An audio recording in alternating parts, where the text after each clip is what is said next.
Feminism is a form of sexism and not a way to combat it.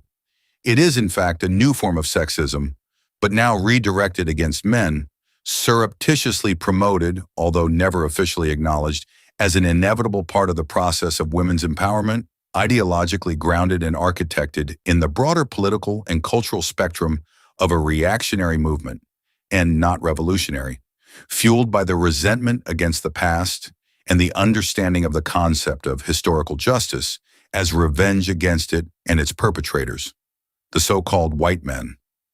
It is then, in this broader context, of a cultural reaction against tradition and not of a cultural revolution,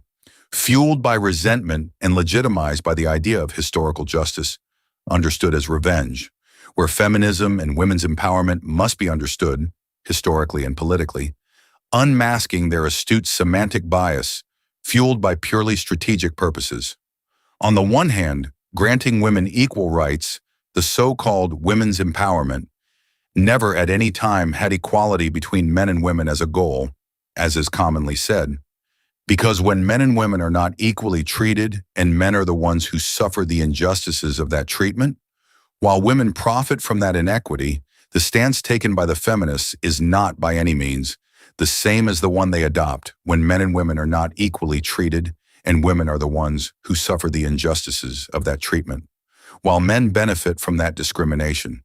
thus achieving this extraordinary feat of seeing women today saying about men and doing to men what men are accused of having said about women and done to women in the past, without, however, saying about women who say and do this to men today what was said and is said about men, in relation to what they allegedly did and said to women in the past, that is, behaving in an equally sexist manner. We are thus necessarily led to conclude that feminism has never been interested in the equality between men and women, but only in the economics of women's losses and gains in society, in order to minimize the losses and maximize the gains, even if this meant promoting inequality between men and women,